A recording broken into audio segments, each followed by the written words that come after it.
We all remember our first love, the highs and lows, the giddiness and obsession. But what happens when obsession goes too far? Master storyteller David Bell is here today to talk about first loves and the darkness that lies between love and obsession. Welcome, David. Thanks for having me on.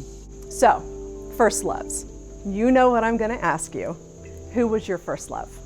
Well, in the book, it's unique among my stories in that it has a love story. And I wrote the story, and I named this character Marissa Minor.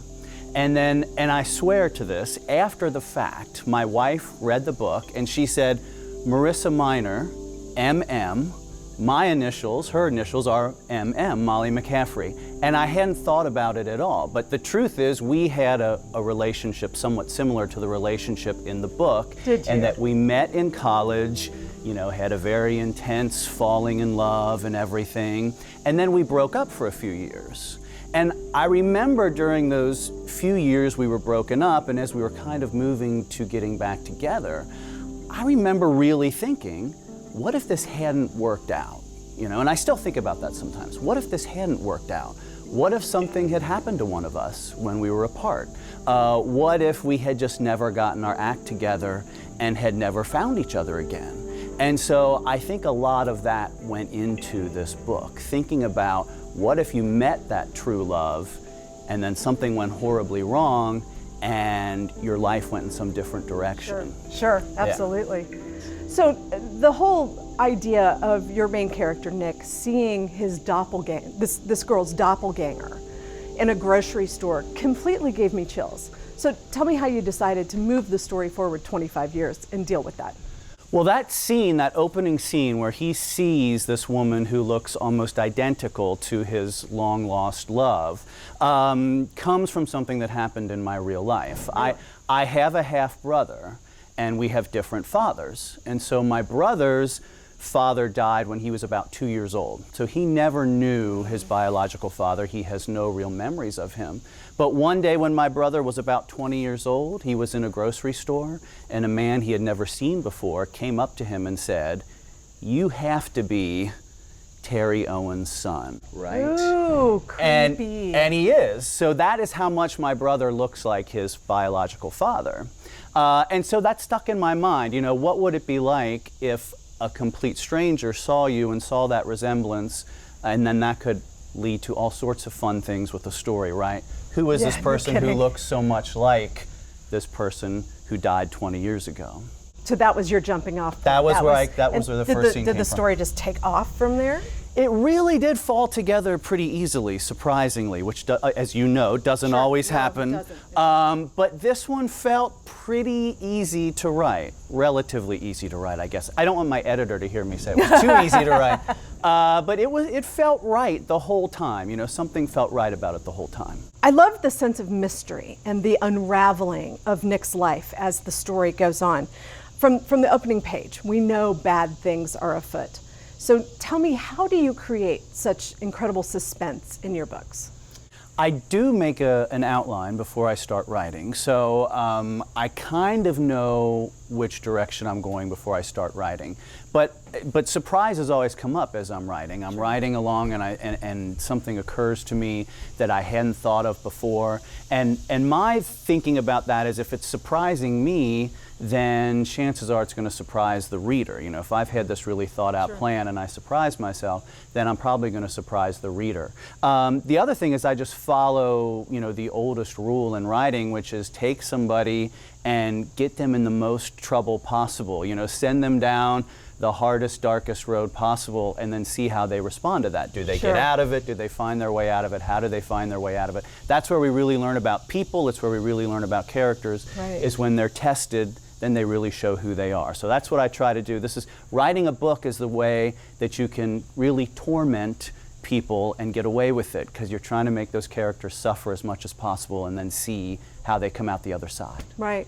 Well, I mean, you take ordinary people and you put them in extraordinary situations. So what drew you to that kind of storytelling? Well, I think it's just a comfort level for me. I mean, I didn't grow up. You're naturally twisted. I'm naturally twisted. All That's right. actually, I was going to say I'm naturally normal. That's what I was trying to say. You know, I think people sometimes think like, oh, if you're a writer and you write about dark things, oh, you had some awful childhood or these awful things happened to you. Really, nothing awful happened to me. I had a relatively normal existence. So I write about people like that, but everybody, even if we have had the most normal existence possible, awful things do happen in our lives. Yeah, I mean, they people do. die, people disappear, people leave your lives. And so I think everybody can relate to an ordinary person who has been tested to the limit. And I think that's what readers are looking for. Yeah. I'm interested in your use of setting. You use small towns. Are they real or are they fictional? All those towns are made up. Okay. I make up the name of the town and I make up the layout of the town because then I feel liberated to do whatever I want with the town. Nobody's going to come along and say, oh, there's no drugstore on that corner or whatever. I can just make up my own town and set it in a real place. They've all been set in Ohio. And I've lived in I live in that kind of town in Kentucky right now, and I've lived in a town like that in Ohio. So I just think that these ordinary people in a town that everybody kind of thinks, oh, this is like white picket fence. Mayberry. Yeah, you know, leave it to Beaver kind of town. Nothing bad ever happens there. But I've lived in towns like that where awful, dark things have happened. You know, it's kind of like at the beginning of Blue Velvet when they're going into the town and they see the severed ear in the yard. It's like kind of saying, you know, there are weird things happening in this town too. Do small towns give you a richer canvas to work from? I think they do, because I think in a big city, there's an expectation that there's going to be a lot of crime and a lot of weird things happening. I think there's the expectation in a small town that the small town is going to be safer. And I think the small town also has a tighter knit community where everybody thinks they know everybody else. And then when that layer is peeled off and everybody sees what's really going on, it's perhaps more shocking and more surprising. I think one of the most terrifying things that we can experience in life, and I think I do write about this a lot, is when we think we know someone really well, when we're really close to someone and we think we know them really well, and then we find out we don't. And I think that's one of the most terrifying things we can experience. And we've all experienced it. It doesn't matter how smart we are or how savvy we are, somebody has burned us at one time or another, and that's really terrifying that we can get caught that way. So I think that's something that can happen in a smaller town too. In all of your books, male-female friendships are a huge role.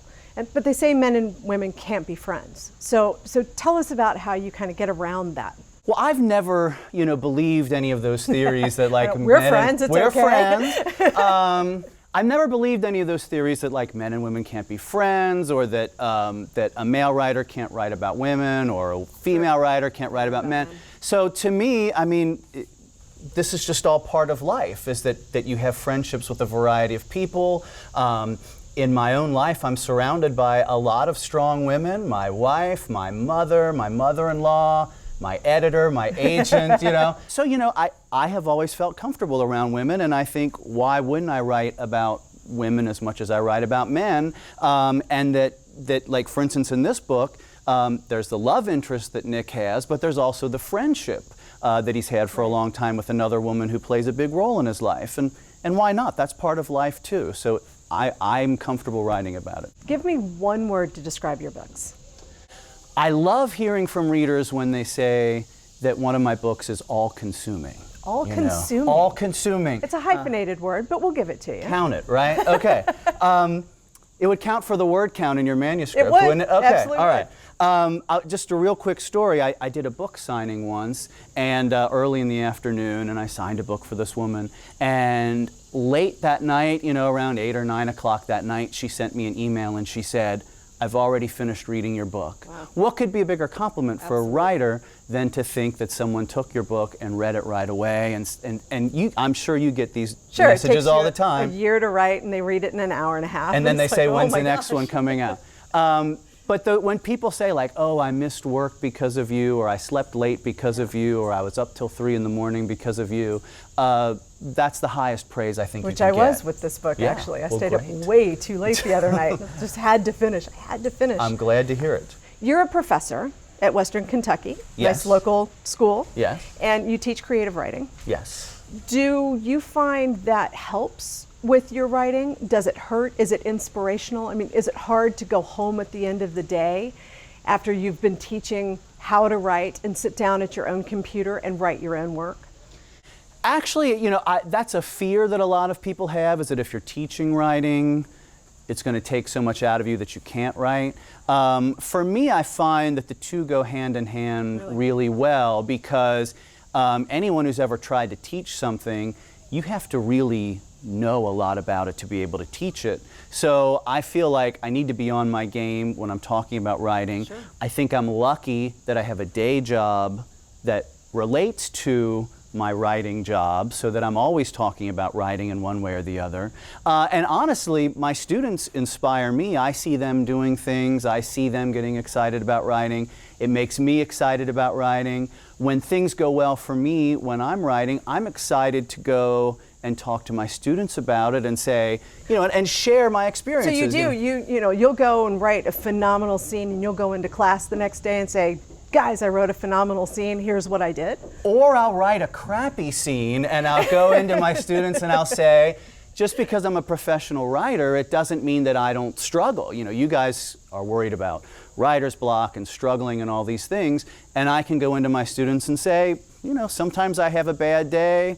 You know, go look on Amazon. Occasionally there's a 1-star review or there's an unfavorable review. That's all part of it, and you have to be ready for all of that if you want to be published and you want to be out there. All of that is necessary. So really, the two have gone hand in hand very well for me. When did you know you wanted to be a writer? You know, it's funny. I grew up in a house of readers, so I read from a very early age. If you were to ask me to picture my dad right now, I would picture him sitting in our living room in our house on Ferncroft Drive in Cincinnati, and he would be reading a paperback book with a cigar in his mouth. Nice. And that's like the enduring memory I have of him, and my mom always read. So reading was just always part of my life. They took me to the bookstore, they took me to the library. At some point, maybe when I started to get into high school or something like that, I started to think that thought that I think a lot of writers have, which is, wow, a real person wrote this book. Yeah. It's not like it just magically appeared. Somebody sat down and wrote that book, and it's kind of like a job. I mean, they do this as a profession. You know, there are adults who are doing this. And so maybe that's when I first started to think, this is something I could try to do someday. I didn't know how long it would take or how hard it would be, but that was probably the starting point, was being a reader and then making that jump to being a writer. So how did you make the jump from being a writer to being a published author? It took a long time, and I published a short story when I was in graduate school in a small magazine, and I kind of caught a break in that the editor of that magazine, a guy named Greg Gaffune, who's also a great writer, went on to work at a publisher called Delirium Books. They were then called Delirium Books. Now they're called Dark Fuse. And I stayed in touch with Greg, and he said, have you ever thought of turning that short story into a novel? I'm looking for new writers. I'm looking for new talent. And if anybody out there is a writer, lesson number 1 is, if an editor asks you to do something like that, you say yes. So even though I really hadn't thought about it a lot, as soon as he said that, I said, well, yeah, of course, I'd love to. And he gave me kind of a tight deadline, and I did it, and they bought the book. And so that was my first published novel, and the rest is history from there. And the rest is history. Yeah. That's fantastic. Yeah. What's your favorite bit of writing advice? Write the kind of book you would like to read. I think that too many people sometimes, and maybe I see this with my students, but you know, we probably see it at people at conferences and things like that. They get really hung up on the genre and like trying to fit into some category.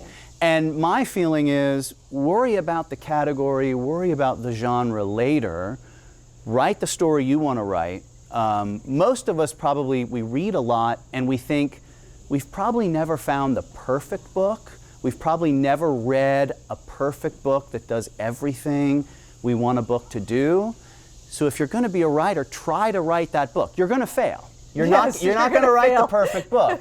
But take a shot at that. And then after you've written that book that you would like to read, then worry about if somebody else wants to buy it or they want to call it a mystery or suspense or fantasy or whatever they want to call it later. So it happens. Everything stops. The words stop. It doesn't work. You get to that page. What do you do when you get blocked? Usually, I'm sure you're, in this case, you have this problem too. You're on tight deadlines all the time. You don't really have a choice. Right. So you don't have much time to kind of feel sorry for yourself. But I think there is a benefit to stepping away. You know, if you're having a bad day, say, okay, today it's done. You know, I'm not going to do it. I'm not going to force it. Or maybe a weekend. I'm not going to do it this weekend.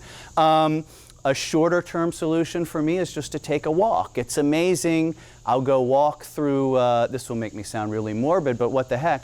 I'll walk through the park and the cemetery by our house and just that, you know, 45 minutes or an hour with my own thoughts, maybe I'll work out the problem. And by the time I get home, it's like, oh, I've got this figured out, right? Or sleeping is always a very good sleeping thing. Does help. Put your brain to sleep for a while and you wake up and then you'll find a way past that problem. I think as long as people don't walk away too long, they're okay. Sure. I think if you let it go for weeks and weeks and months, then big problems occur. That's the half-eaten sandwich. Yes, yes. So when you're going through the cemetery, are you making up stories of all the people in the graves and, you know, who could this person be? It's kind of a natural inclination for a writer to just create a story around the most inanimate objects, but a grave would really give you something rich to work with. Do you do that? Yeah, I do. Well, cemeteries are great places to find character names too, because this is an old cemetery by my house. But yeah, just earlier this summer, I'm coming up with an outline for the next book, and this summer I was walking through the cemetery, and I came across the grave of a young woman, like a 28-year-old woman who had died, and it just got me thinking, what could possibly happen to a young person? It's one thing if you see, you know, someone who's old who's died, you're like, well, that's kind of the natural way of things.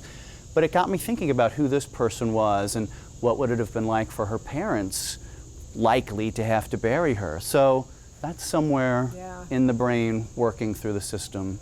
And so, And you deal with that in this book as well. You've got, you know, the death of a young woman. Right. And the ramifications throughout the world. There's just a ripple effect that goes around the family, the community, the boyfriend. Everybody is affected so much by this. Right. And that's something else I think with the small town, and a death like that can affect more and more people and have more and more of those ripples you're talking about. I mean, in a way, we all want to think that if we die, it's going to affect a lot of people. So there's something kind of hopeful about that, right? If people are remembering you and thinking about you in some way, sure. Absolutely. So tell me, who is your writing hero? And have you ever met him or her? And when you did you keep your cool or did you totally nerd out? I'm meeting my writing hero right now, JT Ellison. But besides you, besides me, I don't count. Besides you, yeah, I've been fortunate. Richard Ford was a big influence on me. You know, when I was in college and after college, I just loved his books. His short story collection, Rock Springs, is amazing, I think. And I met him at a book signing once, and I think I kind of kept my cool. And he's a really nice man, a really like thoughtful Southern gentleman, you know. And I remember I called him Mr. Ford. You know, I went up and I was like, "Hello, Mr. Ford," and he was like, "Call me Richard." And I go, "Okay, lovely. You know, there you go." So, you know, and I was fawning and like, "What is your advice for young writers? And what should I do?" and all this stuff. And he, even though he had a long line of people, he was very patient, and he just said, like, you know, just if you're determined to do it, it will work out. You know, it was kind of like he was saying, relax, take a deep breath, you'll get there, right? Which is some of the best writing advice anybody can ever give you. Yes. He sounds like a class act. That's so cool. He was a very class act. So tell me, what is your secret talent? A secret talent? A secret talent, something that you do that you're really good at and nobody knows that you can do. There are very few things that Typing. Typing. I understand I make a good cup of tea. Really? Yes, I'm very good at getting the ratio between sugar and milk and water and everything just right. You notice that I turned on like a little light bulb because I'm a tea drinker. I don't drink coffee. Oh, okay. Yeah, so I don't you either. can come make me tea anytime. Okay. I will let you know Okay. if you are good at it. Okay, well, I'm sure you have a much higher standard than we have in our house. Oh, I but- don't know. Okay. I don't know. All right. Good tea is good tea. It is. What are you reading right now?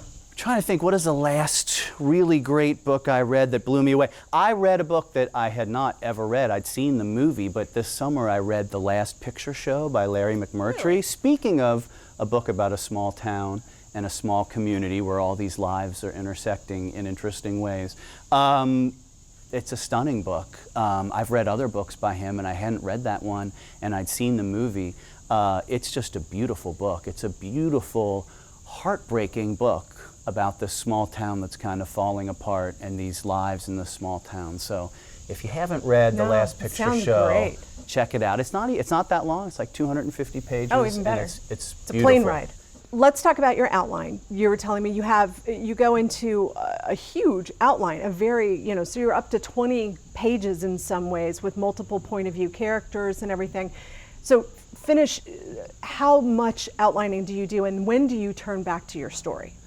I probably spend more time sometimes on the outline than I spend writing the first draft, because I try to have as many questions answered as possible. Because the deadlines are so tight, I got a day job, I'm doing a book a year, so it's like I feel like if I can work out as much as possible in that outline, and that outline kind of becomes a compelling little story in and of itself, then I'll be able to write a little more quickly when it comes time to do that. So once I've got the outline really just nailed down and I've answered as many questions as I think I can possibly answer, then I turn to writing the first draft, which I do mostly in the summer because I'm a college professor, and so I have the summer off. So in the summer, it's like almost every day.